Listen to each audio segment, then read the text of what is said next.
welcome back to the Board Game Closet. My name's Jimmy, and today we're going to take a look at a board game called Quadropolis. This is put out by Days of Wonder, plays 2 to 4 people in roughly 30 to 60 minutes. In Quadropolis, you are a mayor of an up-and-coming town, and you have to do your best to plan out your city, figure out what kind of buildings you need to build based off of the demands of the inhabitants, and see who wins by building the best city. So let's take a look and see what you get in the box.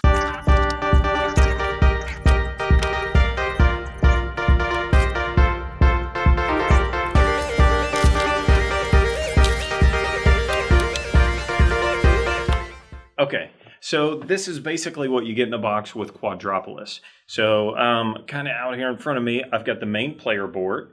You've got some plastic, clear plastic, acrylic type meeples, and then these little cylinders that are used for energy, I think. I think that's what they're called. And then you have these player boards. So there's my opinion on those. Yeah, I really wish that they would have done this with these player boards, but you know, whatever.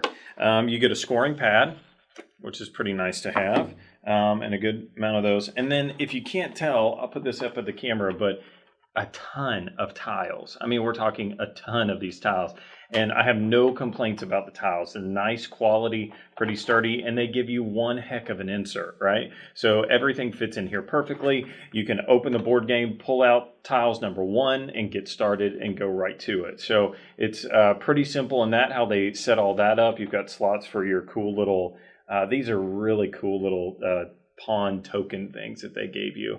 And these actually slide right in the box. They've got a spot. Box is incredible. So component wise, I love everything about this game, probably other than these things, right?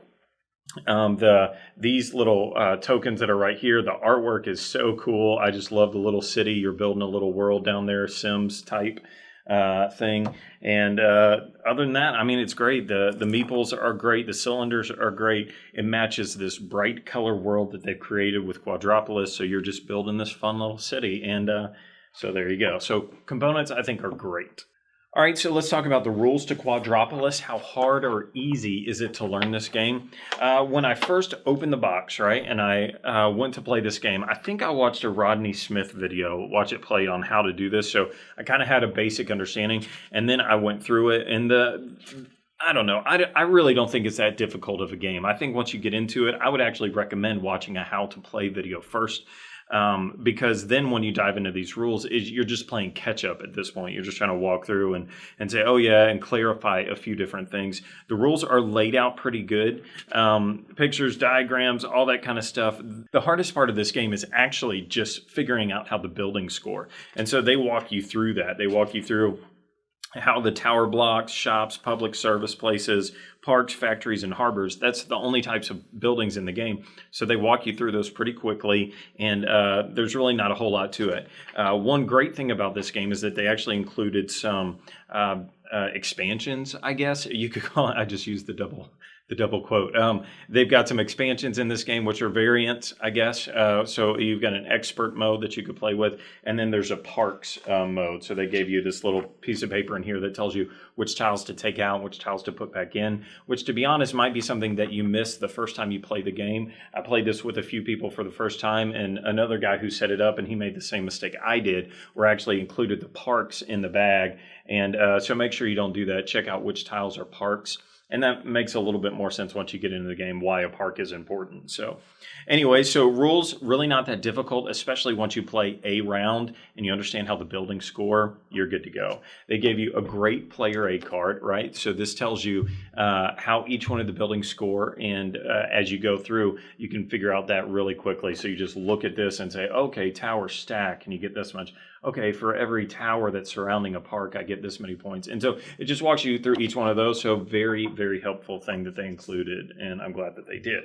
So let's talk about gameplay so you can figure out if this game is going to work for you and your gaming group. So at the beginning of the game, you're going to take and sort out all the tiles in the box, and you're going to put all the 1 tiles in there, and then they've got a separate slot for expert tiles and things like that. But just take all the basic 1 tiles, and then you're going to throw them in this bag, right?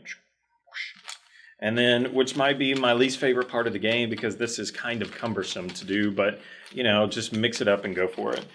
Each person is going to get a player board and tokens that correspond to the color of that player board, right? So, oops, so I'm the blue guy, so I get the blue table. There you go. This is actually expert stuff, I believe.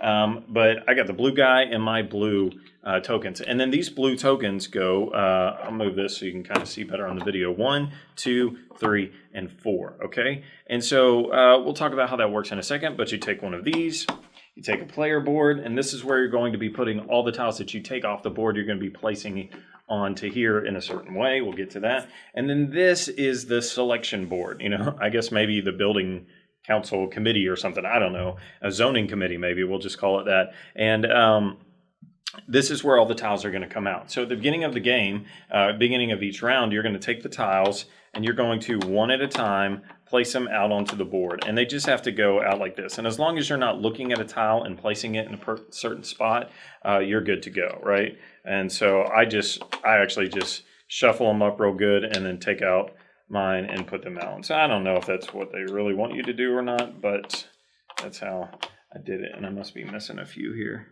These right here. These should have been in there. Sorry about that. So we'll just act like I did that correctly and say that's like this.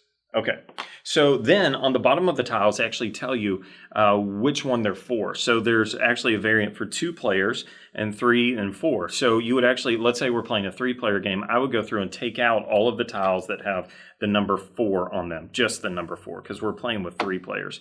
If we were playing with 2 players, then I'd take out the tiles that have 3 and 4 on them. And so let's say that that's how that turned out. Oh, there's another 4. Good to go. Then I would flip over all of these tiles, right? Boom, boom, boom, boom, boom. And now it's revealing what's able to be selected on this round. Oh, this is amazing. And, okay. And then you're going to take turns, right? And then selecting tiles is really, really simple. I'm just going to take a number that I want, and I'm going to place it onto the board. I can go this way, and go this way, and come over here, and come over there, any row, any direction that I want, especially if I'm the first player. And then what happens is, right, when I place a tile down, depending on the number it is, let's say that I pick number 3, then I would put it on a row and I'd count that many tiles out. 1, 2, 3. That's the tile that I'm going to get. 3, 3. There you go. So I would pick that tile up. It is now mine, and I get to place it on my board. But where I place it on my board is kind of important because I used the number 3, right? So then I come to this board, my player A board, and I can put it anywhere on the row or the column of 3. So I've got my little grid here, intersection, and then I find the best place to play it, and I put it down on that number. It's that simple. And then there's this guy. I forget what they call him, the developer or something like that. The urbanist. Sorry, the urbanist goes down. And so what that does now is it blocks anybody from putting their token pointing at the urbanist, right? So you couldn't put them here, you couldn't here, here. And so the next person couldn't do that. So then the next person could put a 4 this way, or they could go this way, or whatever way they want. They just can't point at the urbanist on that turn, right? And so you're going to take turns going back and forth, back and forth, back and forth until you've placed all of your tiles, right? And then they're on the board, and that's the end of the round. There is a first player guy in there somewhere that's got a little icon that says now you're going to become the first player. Yeah, there he is. So you've got one that's got this little green icon on the bottom. If you do that, then you get to be the first player next time, which could be really important. So it might be worth grabbing that tile even if you don't need it, if you'd rather be first on the next round. So there you go. Okay, so then this is going to play out over 4 rounds, I think. Yeah, 4 rounds. And then you score points. And so that's the most important part of the game. So let's talk about how you score points really quickly. So towers are these tiles right here, the yellowish towers right here. And those score points by how tall they are. So if it's just 1 tall, it's only worth 1. If it's 4 tall, it's worth 10 points. Then you've got the parks here. And these, you want these to be around your tower. So parks and communities, that all makes sense. So for each tower that you have surrounding a park, up to 4, you could get 11 points, or just 2 if you only had 1. Then you've got these little shops, which are cool. And then these shops have to do with how many of these little meeples that you have placed on them. And we'll get to that in a second. And then you've got, industrial zones. So industrial zones are these reddish orange ones. And these, you get points. You get 2 points for every shop that's next to it. And then you get 3 points for each harbor that's next to it. So you could rack up some points pretty quickly that way. And then you've got these school districts. I think they're called schools or something. I don't know, capitals, education, something. Anyways, you get so many points for each district. So on your little board here, it's divided into 4 sections. So if you have one of those in each of your 4 sections, you're going to get points. So as little as 2 all the way up to 14 points if you had one in each section. And then lastly, you get points for the harbors. So the harbors are the blue pieces. And so you're going to count up the longest row or column that you have of harbors, and you get points for that. So if you had up to 4 of these, you could get 12 points. So if you had a full row of these, you get 12 points. And then you also do vertically and horizontally. So you could get 24 points, I guess. I don't know if there's that many harbors in the game, but you could get 24 points. So that's how that works. Now there is an expert mode, which is cool that they included that, and that's on the back of this. And that introduces a 5th round and a 5th zone. And so there's actually 5 zones on here, 4 quadrants, and then this middle section. And so there's an expert variant like that. And that's how you play the game. So trying to move quickly. I'm sorry if I'm not hitting all the points. The other thing that I forgot to mention is the meeples and the energy. So on the cards, the iconography will tell you what you get. Let's do this one right here. So this one tells you it's got 3 meeples on the top and 1 energy in the bottom. So in the top left corner, it's going to tell you what you get when you place this. So I pick this up, put it in a quadrant. Okay, I'm going to get 3 meeples for that. That's awesome. These buildings bring people to my town, but they require energy. And so I'm going to have to, someplace else, maybe I'm going to have to build an industrial zone that gives me 3 energy. Because at the end of the game, you can allocate resources however you want, but if you have a building that does not have a needed resource, so this apartment building needs energy, if you don't have an energy cube put on it at the end of the game, then you don't score any points for that. So that's pretty cool. And then also, if you have leftover resources, they can actually count against you.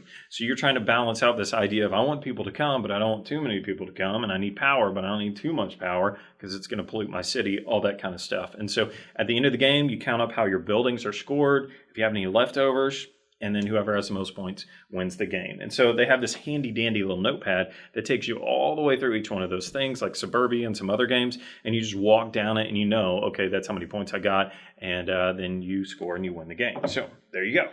At the end of our reviews, we like to do a simple 1-die rating. Should you buy it, play it, or hate it? Green means go buy this game and add it to your collection. White means maybe you wouldn't buy it, but you definitely play it. And then red means you wouldn't buy it and you wouldn't play it because you hate it. So let me see which one that I'm going to do. And reveal. What do you know? It's a green. I love this game. I think it's so cool, right? So my favorite part about this game is the ease of entry into it, right? We played this at an International Tabletop Day at my local game store, right? And we put it out on the table. We taught a few guys, and in a few moments, we were placing our tokens down, putting our cities out, getting our strategies. And as soon as it's over, because it plays really quickly, you want to play again. And you want to go to the expert mode because you're like, I want to see what else this has to offer. And so you go there. For the people that want a really deep game, this is not it. This is definitely Ticket to Ride level, I guess. Maybe a little bit more than that with the scoring mechanisms. I don't know. It's on the same, it's entry level to me. It's not complicated at all, but it is fun and I enjoy it and I like building my little city. I like how happy I feel when I build. I'm Bob Ross in it right now. I love how it's just a fun little game, you know? And so I don't know. I think that you should buy this game. I think you should look into it. It's definitely another solid title from Days of Wonder, and I think they'll sell a lot of these for a long time. So there you go. That's Quadropolis. Thanks for watching the Board Game Closet. Subscribe to our channel. It helps us out so much. And check us out on our BoardGameCloset.com website. We're there, Instagram, Facebook, Twitter, all of those. So as always, support your local hobby shop, and we'll see you next time.